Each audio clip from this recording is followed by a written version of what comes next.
And good morning. We are live on YouTube for Forging the Falcons, but we're going to bring in our Facebook communities. We're going to bring in Atlanta Falcons fans on all Falcons, and we'll just drop in Scott Kennedy Sports because I know several of my non-Falcons fans followers join us that way. So let me bring those in real quick.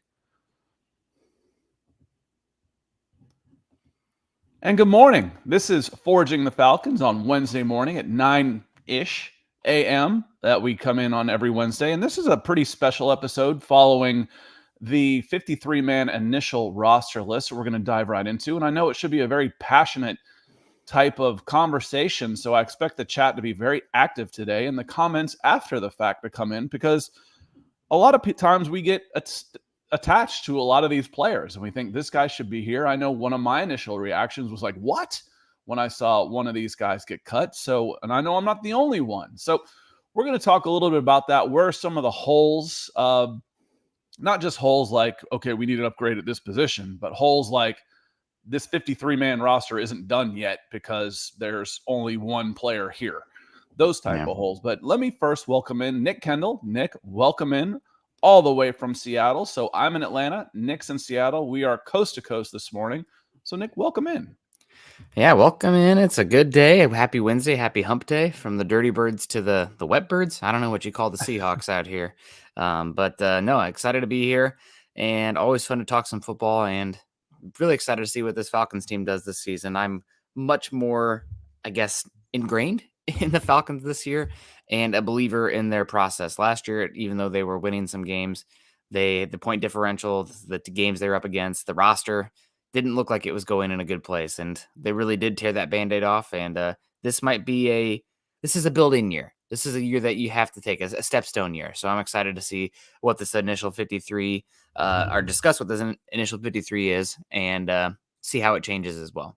Yeah, and there should be some good pieces here, some good exciting players to watch. Want to just jump right. We'll get to the chat real quick. Luke was in here nice and early this morning, so good morning, Luke. Appreciate you being here. Mark Schrader, always a big help. Big Al coming in on YouTube as well, and I see the Facebook folks are starting to come in. Kevin Fitzpatrick has come in with a like on Facebook, so hit those like buttons. That certainly helps spread the word to more Falcons fans. You know, just like you. And Jim Frank coming in from Korea, I believe, is where Jim was coming in. So that should be about a 12-hour time change, somewhere in that neighborhood. So it's a pretty solid one. I want to get into maybe my biggest initial surprise, and help me out here. Maybe, and maybe I shouldn't have been surprised. You know what? I'm going to just go ahead and hit Mark Schrader coming in with a big super chat. That's always a nice surprise in the morning. So keeping the lights on, I like to say, keeping my forehead nice and shiny. Mark, you're a huge help to the show. One of the reasons we're here, frankly. So thank you very much, Mark. As always, you need anything, you let us know. Getting back to one of the biggest surprises for me was Abdullah Anderson on the defensive line. He played nose guard. He played end in the 3-4. And he wasn't just serviceable because, frankly, the defensive linemen of the Falcons last year weren't always serviceable. A lot of times they were poor. He was good. And I know he wasn't always going against other teams' starters. I get that. But, last year, it was such an improvement over what we saw last year. And his quickness and his change of direction. I'm seeing athleticism out there.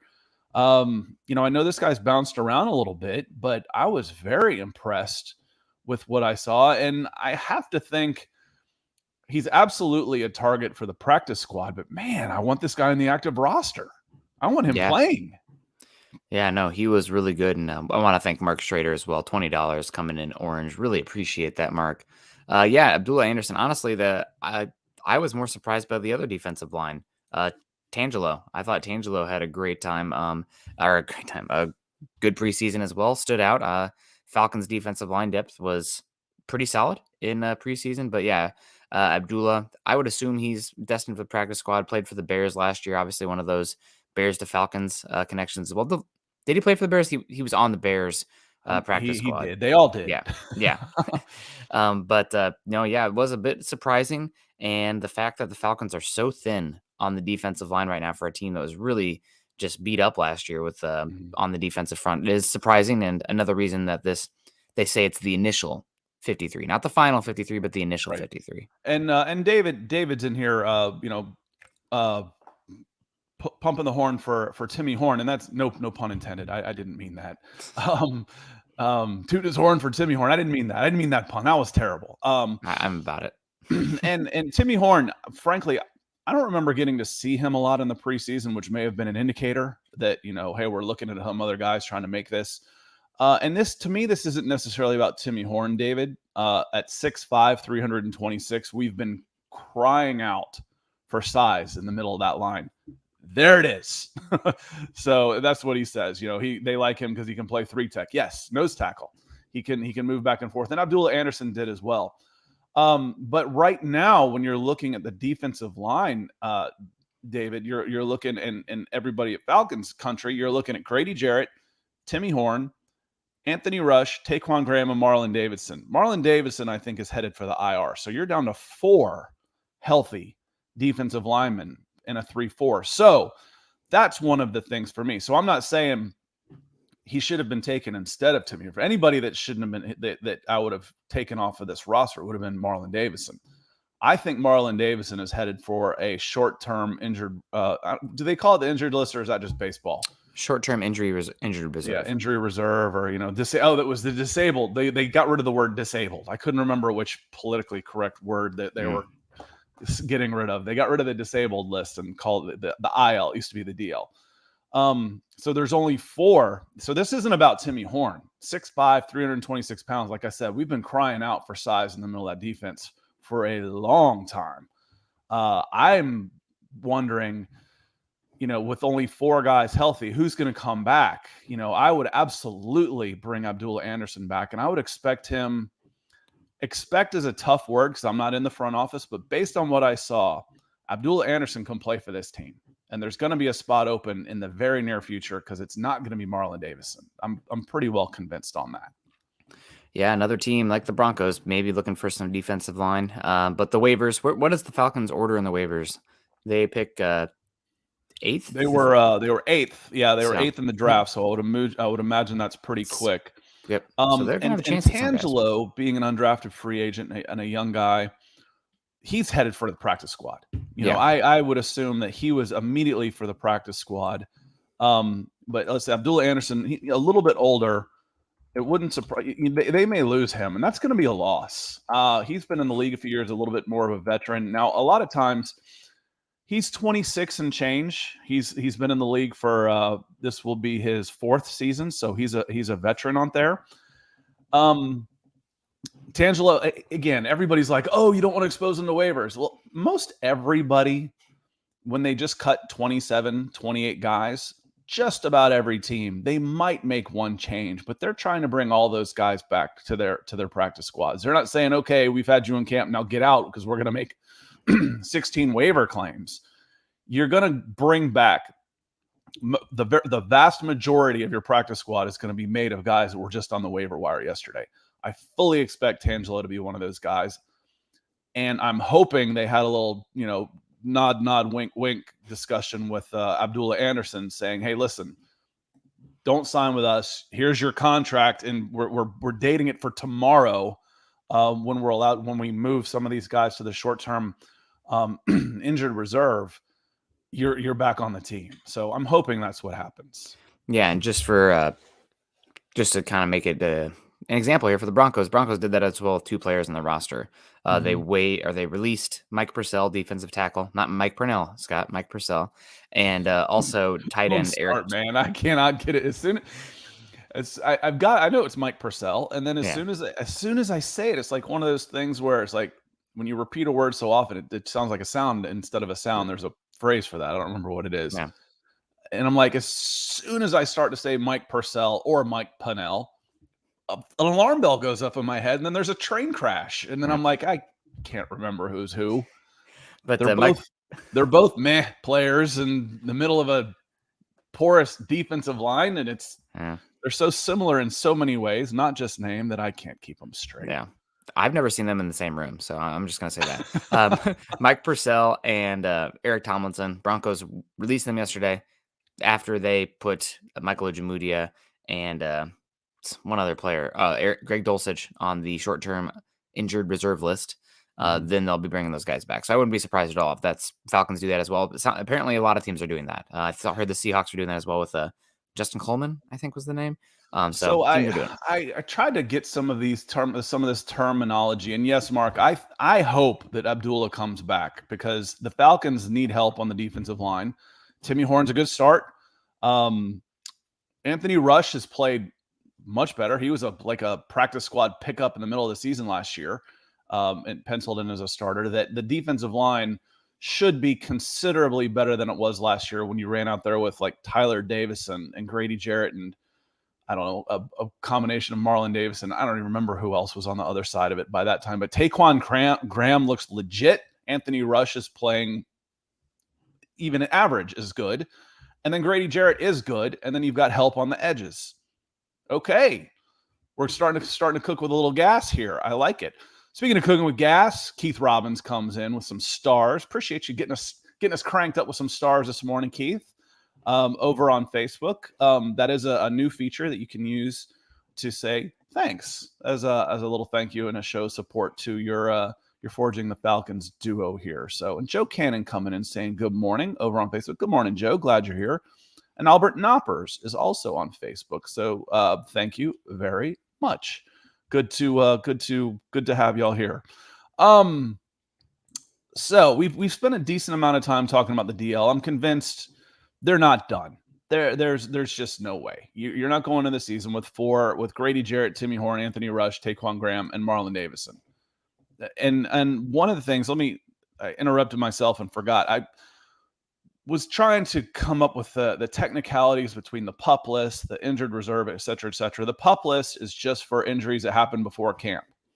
So you have to start camp on the PUP. You cannot be added on there. Then it becomes the injured list, which has the same effect. If you start the season on the injured list, you have to be out at least 4 games.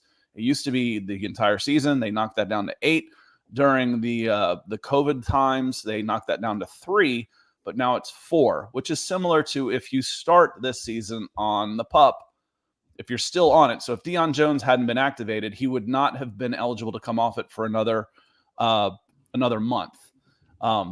So Marlon Davison, who got hurt during the middle of camp, was not eligible to be on the PUP list. He has to be on the 53 before he can be moved to an injured list. So hopefully you remember that. There for you next go. Year, Scott. There you have it. It makes sense in my head. Hopefully that made some sort of sense at all. Just top level here before we dive down into it a little bit more. Any guys you saw cut or that are still on the roster that were kind of surprises to you? Yeah, and the Falcons kind of have a similar issue as the Broncos, as the very back end of the cornerback room is concerning. Mike Ford, who was not impressive to me when he was in Denver, not impressive with me for the Falcons. He's probably your 6th cornerback, but that's a guy who not impressed with. Don't think he's a very good player. Still on the roster makes a bit concerning for me, and a team that's probably looking to upgrade that position if at all possible. Yeah, I thought Mike Ford, he at least made a couple plays. That was more than I can say for someone like, no offense, Corey, if you end up somehow this ends up seeing Corey Ballantyne really struggled. Yeah. Watching him, I'm like, he's toast. They only kept 6 corners so far. So you look at the guys they cut, Corey Ballantyne, Matt Hankins. Well, yeah, Mike Ford's got to be above those guys. So you aren't going in with 5. I would think his spot on the roster is precariously he's on fairly thin ice based on waivers. Albert, he says, what surprise cut waived to you? What were the surprise cuts or waves to you, Scott? The big one for me right off the bat was Abdullah Anderson. I thought they might waive Marlon Davison, but I think they're going to get away with being able to put him on the IR and be able to keep them both. And I thought they might keep more than 8 offensive linemen active, because that's usually how many you carry on the daily roster. I think you're allowed to have 48 active players. So right now they only have 8 offensive linemen. They got 1 left tackle, 2 guards, so that's 3, 2 centers, 5, 1 right guard, 6, and then 2 right tackles, 7 and 8. I can name a couple of those guys that I thought looked decent. David Willis mentioned Justin Schaefer. Justin Schaefer in the last game looked really good. Mm-hmm. And frankly, I thought Ryann looked pretty good at the center the whole game at center. So again, practice squad candidates. I won't be shocked at all to see those guys on the practice squad and flexed up and down the roster a couple times. And then Colby Gossett, the other offensive lineman, was signed to be a decent reserve backup across the line, and he was cut too. So only 8 offensive linemen right now on the 53-man active. I think they're going to put a bunch of those guys, try and get almost all those guys back for the practice squad. Yeah, no, absolutely. And another surprise for me looking over the roster here, only 2 tight ends, Kyle Pitts and Felipe Franks. I mean, do you even have like a true wide tight end? They go down. On the way this depth chart is listed, they put the tight ends on both sides of the line. Oh, So I see Parker now. Hesse is Okay. one, and then John Fitzpatrick is also a player who could be moved. John Fitzpatrick, Nick, was the guy that I was like, this guy had like 5 catches in college. I'm like, how does he keep getting invited to these camps? And then I did a little bit more, I went and looked up at his height and weight. The dude's 6'4", 280 pounds. I'm like, he's a Y. Yep. Like, never mind. This one just smacked me in the face. I'm like, he's not a pass catcher. He's a Lee Smith replacement. He's your jumbo package, third tackle blocking guy. Okay, well, that makes sense. That wasn't too hard to figure out, Scott, with these big questions that you have. Yeah. So he is injured.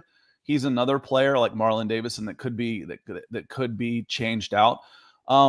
But I absolutely put Felipe Franks. He was listed at quarterback and tight end. I moved his butt over to tight end. He's an emergency quarterback at best, and he wouldn't make this team as a quarterback. No. He's made the 53 as an emergency quarterback, special teams player, tight end.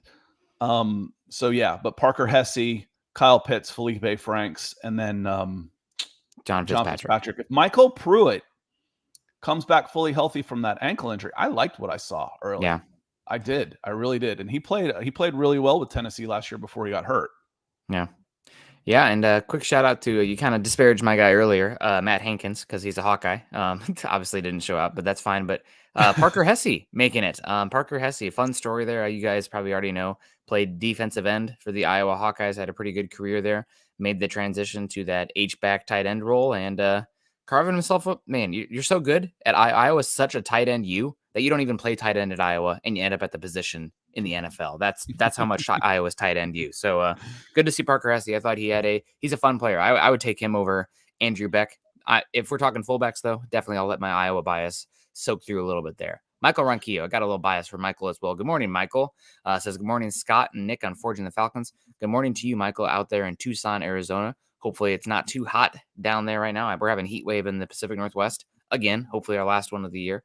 But thanks for joining us this morning, Michael. Yeah, appreciate you being here, Michael. Good morning, Scott and Nick on Forging the Falcons. And Big Al says, who do you think will be a target for the Falcons to claim off of waivers? Now, Big Al, I'm going to apologize in advance on this question because I don't know the back end of other teams' rosters well enough to say this is the guy they should go after, bang the table on them. I know the back end of the Falcons roster well enough to say, okay, I think Abdullah Anderson can play in this league. I'm very excited from what I saw from Derek Tangelo. I think there's good stuff coming from Justin Schaefer for the offensive guard, who was, a draft pick that was waived. That didn't happen last year. The first draft pick, Terry Fontenot draft pick waived, was Frank Darby, wide receiver. He was a 6th-round pick last year, candidate for the practice squad. I can tell you, Arthur Smith will say we're looking at everybody. That's where I can tell you, where does this team still need help? Again, there's only 4 healthy defensive linemen for their 3-4. That's unsustainable. I feel like, if someone that makes sense, that's willing to come to Atlanta to play for a team that's not a contender, frankly, a good player at a good price, the Falcons actually have some money now. You want to come in on a 1-year deal? Okay, there is some money available. Wow, that's great. That feels good to say, doesn't it? I hope that sounded as good as it felt good to say, that the Falcons actually have some money. that I feel pretty good for the most part about their starting offensive line. Yeah. That sounds crazy to say after last year. Elijah Wilkinson's playing well. Caleb McGarry missed practice because he was sick, but he's looked great in the offseason. Hopefully they can preseason, offseason, they can continue that. They're always going to look for wide receivers and defensive backs. Always, always, always. That's going to be a big one for me as the wide receiver position and the defensive back. And speaking of wide receivers, how do you feel about Jared Bernhardt? There's a story for you coming in. Yeah, awesome. Good to see Jared Bernhardt make it. Obviously, one of the best lacrosse players in the world and making the transition to the NFL. More money to be had there. I had a solid preseason and now on the roster. I'm excited to see what his usage is. I'm hoping it's not just the initial 53 and then kind of kicked off when they find an upgrade at the wide receiver position, which is certainly possible. But to see him here for now means that they, in my opinion, like him enough to at least protect him through that first wave of the waiver wire pickups and maybe can sneak him on the practice squad a little easier if they do move on from him. But excited, man. I thought he had a pretty good preseason. He's obviously shifty and not at all. Not that lacrosse players are soft, but you're not getting hit as much. You're getting whipped with a stick. Yeah. No, lacrosse is nasty. Now it is nasty, but it's not. It's different than getting hit by a 300-pound person. Yeah, it's different than the collisions. Yes, that's the collisions. But lacrosse is rough. It might be third. I think that the toughest sport on earth is probably freaking water polo. Yeah, it's like lacrosse, except they're trying to drown you at the same time. I'm like, I'm not messing with a water polo player, man. Forget that. They're like wrestlers, lacrosse players, and then evil water demons all mashed into one thing. So lacrosse is legit. That's I wanted my daughter to play lacrosse because she's a little nasty. Yeah. And they're like, well, they don't let the girls hit the same way they do the boys. I'm like, well, why not? I'm like, well, then to hell with that. I'll let her play something else. She's a little feisty. I'm like, she'd love lacrosse. She's super fast and she's a little crazy like I am. Spitfire. So. Yeah. I guess the collisions are different and the caliber. It's not athletes. Running into a wall.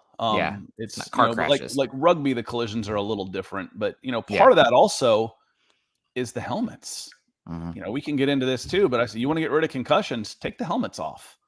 I mean, a lot of concussions, you'll end up with, less teeth and broken noses all the time, but you might not have your eggs scrambled every game because the head is not a weapon in other sports like it is in football because of the helmet. That will never, ever happen. No. But that's part of it. I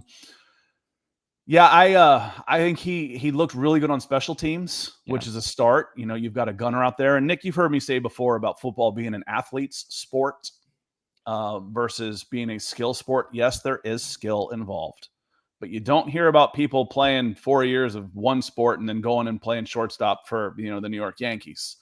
Or what? I just finished my college scholarship in football. I'm going to go try out for the NBA. That doesn't happen. It happens all the time in football because it's a bigger, faster, stronger type of sport. And if you are big, fast, and strong, one of those threes to an nth level, we can find a spot for you in this sport.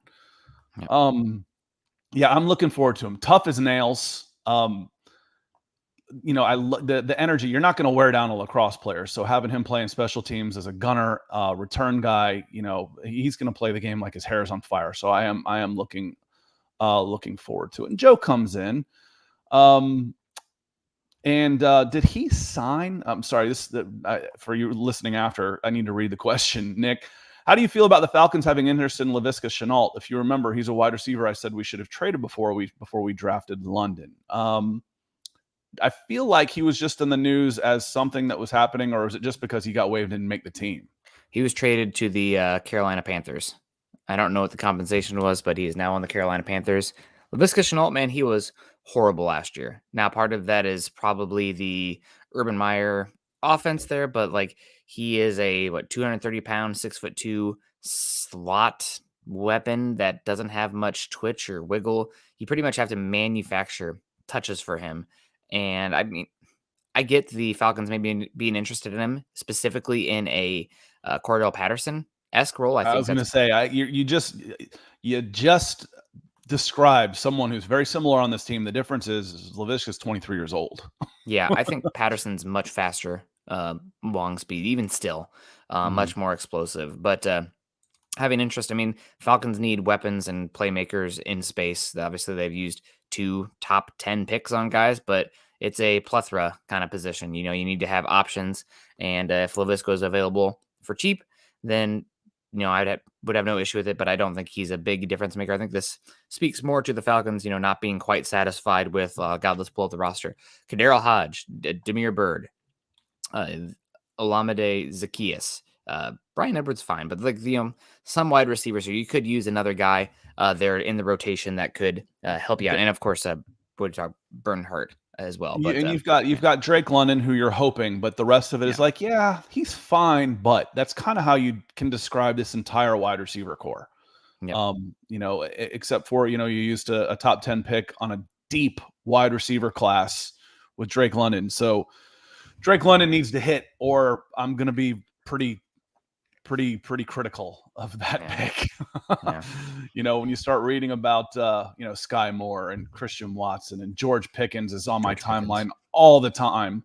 To go number 8 on Drake London was a risk. It definitely was a risk. So that one needs to hit. But yes, Joe, wide receiver I think is certainly an option. Demir Bird, Kaderil Hodge, and Bryan Edwards aren't necessarily safe. I think Olamide Zaccheaus is safe as a 3. You want Drake London to be a 1. So you can come in and get a solid number 2, which, I think you can get from Demir Bird and Kaderil Hodge. They flashed, and then we'll see what kind of gimmick plays or how you can get Bernhardt involved. But there's a lot of, he's fine, looking at these wide receivers as opposed to, oh yeah, that guy's a weapon. I'm excited. Dom coming in saying good morning, Scott and Nick and Dog Nation. Man, Oregon, Bo Nix transfers 3,000 miles away, has to fly back to Atlanta for his first game with Oregon. That's interesting. I'm interested to watch Bo Nix play for Oregon, frankly. It's an offense that fits him a lot better and probably be a lot better for sure. Kind of busy this morning at work. Have a great day, my boys. You too, Dom. Thank you for coming in and saying hello. And US Dave is also in the house. He says, hey, fellas, Scott, by comparison, was last year's cap at this time better or worse for the Falcons? Ooh, that's a tough question, Dave. It's worse in the fact that you've got $60 million in dead cap money. It's better in that you have more flexibility. So it's crazy. You've got probably 15 million in available cap. I'd have to look it up right now, somewhere in that, but 8 figures. You got 63 million in dead cap money, so you're at 73. And then if you count Deion Jones as, are you going to get anything out of him, as another 20, you're talking $93 million right there. The cap's only like 210. There's half your money. Yeah. That's half your money right now. You're playing with half a team. That's insane. That is absolutely insane. So these guys are learning how to, it's like raising kids where you've got money, but you still teach them the value of it. And then all of a sudden they get some sort of inheritance when they turn 18, or a trust fund when they're turn 18. They've learned the value of things. Terry Fontenot and Arthur Smith have been bargain shopping for 2 years. Yeah. I don't want them to end up like a crackhead in the den, with free smack everywhere at some Hollywood party next year when they've actually got money, but they are learning how to shop. Man, they're going to have about $100 million to do that. I'd say they're better, Dave. They've got more flexibility. So they're better. They're better off than they were last year. They're better because the future is pretty obvious. The money that's coming in 2023, the flexibility you have is going to be apparent. The only real big contract left that is a little bit bloated that you probably need to try to move on from if you can is Deion Jones. But who knows without the injury and whatnot. But other than that, I mean, you have still Grady Jarrett, but you're keeping him around, which is great. So, I mean, you're in a better situation just because it's not like the dead cap on top of these older players that you can't move on from. You have the ability to move on from some of these guys soon. So the future and the flexibility there is going to be bright, and you're going to be able to spend. I wouldn't spend just to spend. Obviously, we've seen that with Jacksonville. That's when you get yourself in perpetual trouble. But at least having the option to throw some money around will be great. Yeah, and for me, I don't even think Deion Jones's contract is really a problem because this isn't a year where you're trying to build and contend anyway. Yeah. So his contract's really only a problem this year. So for me, that's not a problem. The one that starts getting a little scary for me, Nick, is Jake Matthews. So Deion, you can move on from Deion next year with a dead cap number of let's see, his dead cap number next year drops to 5. Okay, that's no big deal. You can move him on. 5 million at 65 this year. 5's nothing. That's if my dead cap number is just 5 million next year, I'm going to consider myself lucky. But the one that becomes a little bit scary for a player who's not performing at a level of top 5 money is Jake Matthews.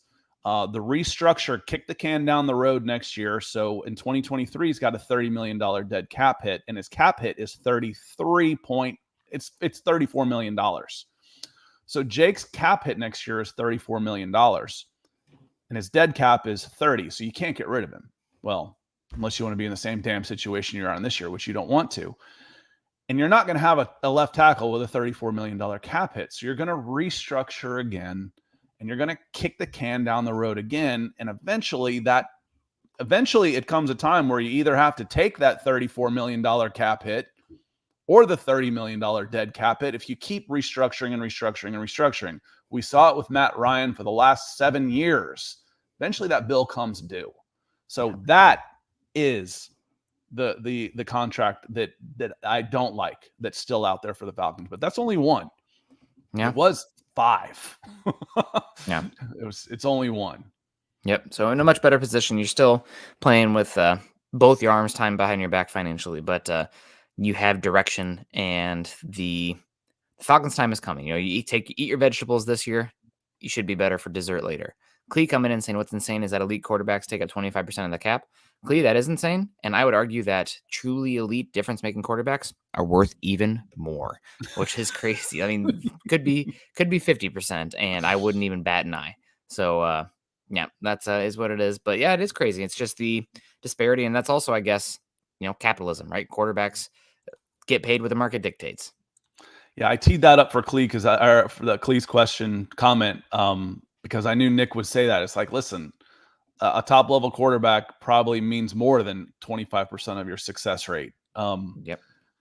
So yeah, again, that's it's funny. You see, there's when you've got a cap or a free market in talent, the very elite take a greater share of, versus, how do I put this? The difference between the 25th player and the best player isn't linear with how much they make, but you pay a premium to get those percentage points of eliteness, those difference maker guys. So yeah. Breon coming in. I want to say thanks to Breon coming with some stars. Thank you, my friend. It's huge for us. Like I said, as this keeps going, we will do more. And this kind of support helps us do more things. So appreciate you, Breon, coming in on Facebook with the stars. And Rashad is pissed. Rashad365 is pissed. He says, I don't care what anybody says. And then he goes all caps. Jaylen Mayfield shouldn't be on this roster. I get it. I understand. And, frankly, he's been battling a back injury most of camp. That he might be a candidate. We mentioned at the very beginning that they might not go with just 8. Usually you carry 8 on game day rosters, which is only 48 players. So that there's only 8 on the 53, or it might be a 45 active. I might even be wrong on that. It might be 45 active. So there's 8 players, that flex in and off between the games. So they might want to go 9, and they might move Jaylen Mayfield to a short-term IR. I fully understand this, Rashad. I do. And then I want to always point out that he was drafted as a 21-year-old kid who had only played 14 games at right tackle for the Michigan Wolverines, and was basically drafted as, I don't want to say a project. He was taken too high to be that, but a player with upside, but it's time he needs to start showing that for sure. He doesn't look like an NFL player right now. Do you trust what you saw in your scouting? Because he is young. I think he's just 22, might turn 23 here shortly. Inexperienced. Problem is for me, Nick, he's not all athletic either. You know, do you bite the bullet and Alex Leatherwood him? Or do you trust in what you saw in your scouting department and stand by the kid? Honestly, a lot of this is going to come down to the kid himself, his personality, his work ethic, his desire to be better. You mentioned him only being 22 years old. If he's losing the starting job and pouting and being a detrimental energy in that room and in the locker room, sayonara, buddy. But as 22 years old, I would still, and 3 years left of control, I'd still give him a leash. And if he's dealing with a back injury still, maybe that short-term IR and bringing Schaefer back up or back on the roster is an option for you as well with some of that back end of the roster maneuvering. But yeah, no, it's definitely a disappointing pick so far. Him and Richie Grant have not been great in comparison to some of the players selected around them. Doesn't mean that's just year one of their career. We'll see how year two plays out. So don't write the book on them yet. The ink is barely dry on the first chapter. But definitely a disappointing start. At least you aren't relying on him this year. Be happy that you have Elijah Wilkinson, right? So that way he has the leash, the wiggle room, the time needed where you're not dependent on him and tanking his confidence. And that's what I say about him. It's not his fault that he was forced into a starting left guard position. That's the Falcons' failure as a front office. And I don't mean Terry Fontenot and Arthur Smith. I'm talking about going back a couple years. It's a failure that Jaylen Mayfield had to play left guard last year. That was an organizational failure. I don't blame him for not being good enough to start as a rookie in left guard. Now, if he doesn't develop, if he's not putting the work in, if he's not doing this, then that's on him. Yeah. But I wouldn't mind seeing Jaylen Mayfield on the practice squad for a year. And let's see what he can do. I'd rather have Justin Schaefer out there right now, without a doubt. No, that's not even close. Justin Schaefer just got waived. Jaylen Mayfield's still there. I'd rather have Justin Schaefer. But when you do that, former third-round pick gets waived versus former sixth-round pick gets waived. One sends up flags to the rest of the GMs a little bit more. You got a much better chance of keeping Justin Schaefer on the practice squad and elevating him up than dropping him. And Joe Cannon has a good question here. Says, so if we're going to give Mayfield a chance, why not kick the tires on Leatherwood? I might. Would I have, when they started calling around yesterday asking for trades, do I want to pick up his contract? No, absolutely not. Waive him. And I'll take it. If I want him, I'll take a chance that 7 other teams in front of me don't claim him. And maybe I do. But yeah, I would take a chance on a player like Alex Leatherwood. I saw enough. I mean, you don't win like the Outland Trophy in college or whatever it was, best lineman in the SEC and not be able to play a lick. Right tackle, guard, drop him on your practice squad on a short-term contract. He's certainly not going to be. He's not going to be expensive, and he was going to be expensive if you traded for him. If I sent him a 7th and that contract comes with him, no, thank you. Because then you're paying him like he was a 17th pick overall. No. Now I can get him like a guy I just picked off of waivers. I would absolutely consider it. Nick.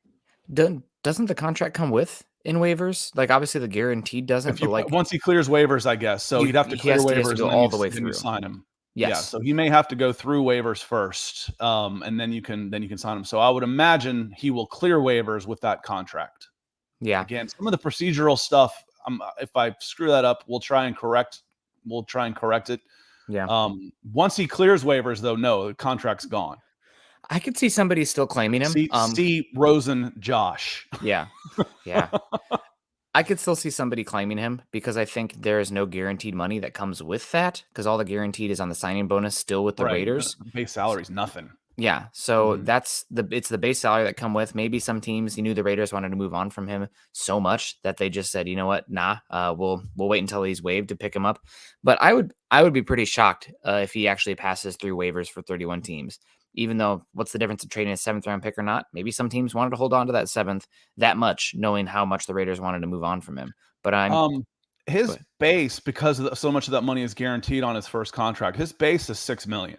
Yeah, which is still, that's not nothing, but yeah, that's a good amount of money still. When you're talking, that's half of what your remaining salary cap is. Yeah. Is that what I want to use it? Rashad says the Raiders are just cursed, man. I love might it. be some of that. We know a little something about cursed franchises here in Atlanta, that's for sure. And then Angel Colazo comes in. He says, "Go Bucks." Certainly a lot to be excited about in Tampa Bay. That's for sure. That's for sure. Unless you're a Pirates fan, and then more power to you, because it takes something special to be a lifelong fan of the Pittsburgh Pirates. But I have a feeling this is a Buccaneers fan. So welcome in, join the conversation. Again, I welcome fans of other teams. Just be respectful. Don't come in here and start talking crap. Yeah. No, absolutely. I mean, I have a little soft spot for the Bucks because I am a Tristan Wirfs truther. That was my guy since he was starting as a true freshman at Iowa. Love Tristan Wirfs. Met him a few times at Iowa from Seoul. No, he's not from Seoul. Mount Vernon, Iowa. So shout out to Bucks. Shout out to Tristan Wirfs. Falcons cut it down to 53. I think that, as you mentioned it, wide receiver, cornerback, and probably the back end of the offensive line. Some positions where I would imagine the Falcons are looking at the waiver wire, and not a lot of surprises. I will be curious to see what players are put on the short-term IR. So we mentioned maybe Mayfield, Marlon Davidson. There are a few others that we mentioned as well that could be candidates for that short-term IR to create roster spots. So that way you don't have to move on from players if you do pick up or win some waiver claims. There was one of these that Mo comes in and asks about is Laquan Treadwell, the wide receiver. He came in and played fairly well. But he got waived at Jacksonville, and I don't know that he's a big upgrade on what you already have. Yeah. I don't know that I'd want to, if I'm bringing somebody in, it needs to be, you got to justify that to the rest of the 53. Well, this guy's not any better than who we had. And we just, we've been at war with Kader Hodge for 6 weeks. He just went through camp with us. There's bonds that get built there. So it has to be a move that people absolutely understand. I know a couple of the big, I want to talk about running backs just a little bit, Nick, before we get out of here. Two of the guys that people were very passionate about were Kadri Allison and Caleb Huntley, who both looked good at the running back position in the preseason and have done some good things when they have, but they found themselves on the wrong end of this. I guess my only surprise on this isn't that they got moved, was that Damian Williams, an older guy who doesn't have the pedigree of Todd Gurley, or hell, even Mike Davis for that matter, was deemed untouchable at this point. That he seemed to have a spot no matter what. But I'll let you, I'm going to tee this up for you about the running back position and how it seems like there's a zillion good running backs out there. And every team out there feels the exact same way the Falcons do right now, Falcon fans do, about Allison and Huntley. Wait a minute. Those guys were good. They were good. They are good. Yeah, dime a dozen position. It stinks, but it's a reality. Mamas, if you're watching this show and you have kids playing football, don't let them play running back because they will be disposable and out of the league quickly unless they are difference makers. And even then, the difference makers go out quickly. It's like the very end of a candle, just gone. So got to worry about that. And, it's kind of a bummer seeing some of these guys cut, of course, but you still have Patterson, Williams, Keith Smith, and draft pick Algier. So you have guys there. And guess what? If you want to bring back Quadri Olson because an injury happens or something, he might still be out there because there are just so many options. And if he's not out there, somebody who's an equivalent to him will be available to be picked up.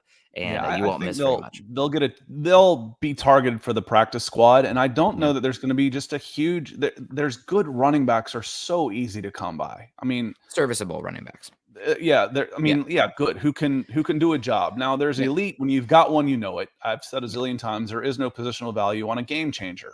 There's not many of those out there.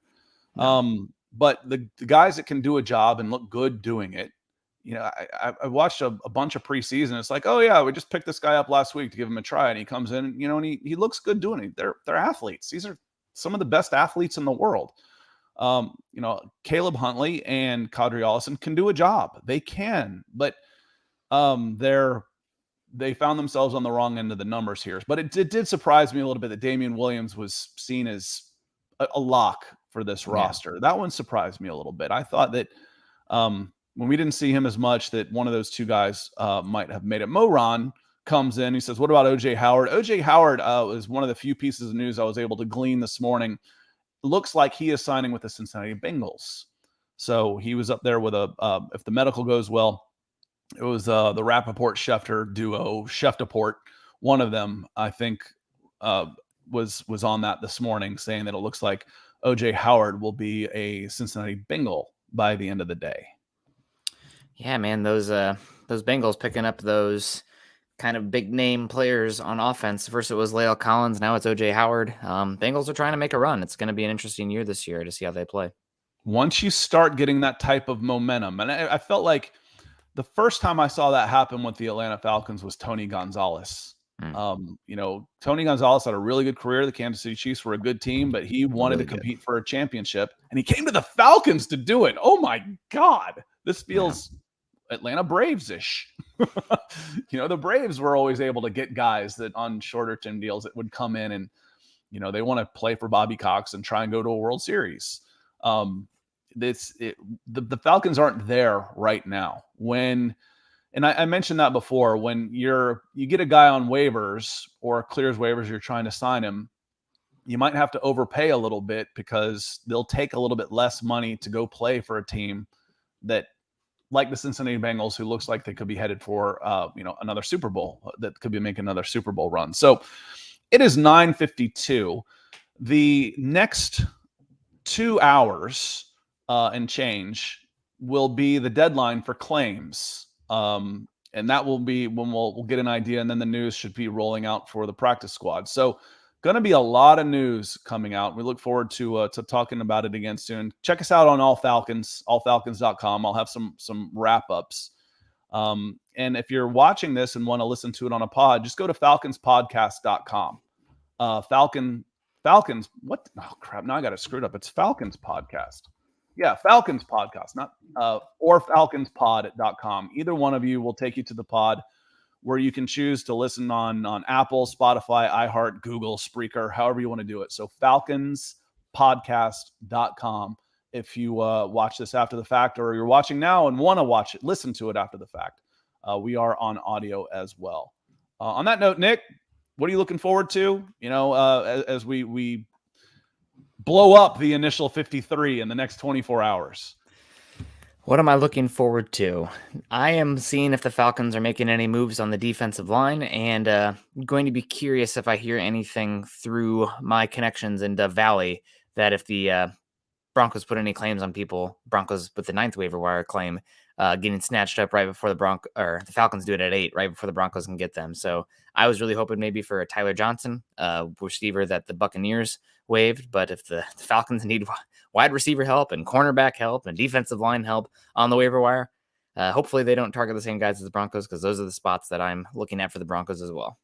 Yeah, one of our Broncos fans asked, is there anybody that was cut from the Falcons that you would consider for the Broncos? Abdullah Anderson. Absolutely. Big 300-pound guy, can play end, can play nose guard. I think would absolutely be an upgrade.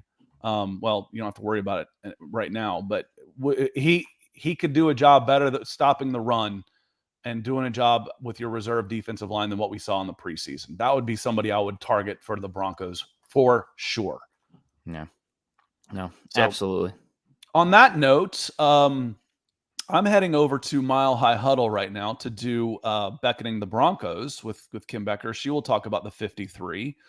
Ronell, real quick, just says, so how do you think the season's going to look? I think we will see flashes of positive and a light at the end of the tunnel while losing more of the close games against better teams on the road than the Falcons had last year with a very easy schedule and finished 7-10. So I still think the record isn't going to show progress. It'll show regression and be in the neighborhood of 4-13, 5-12.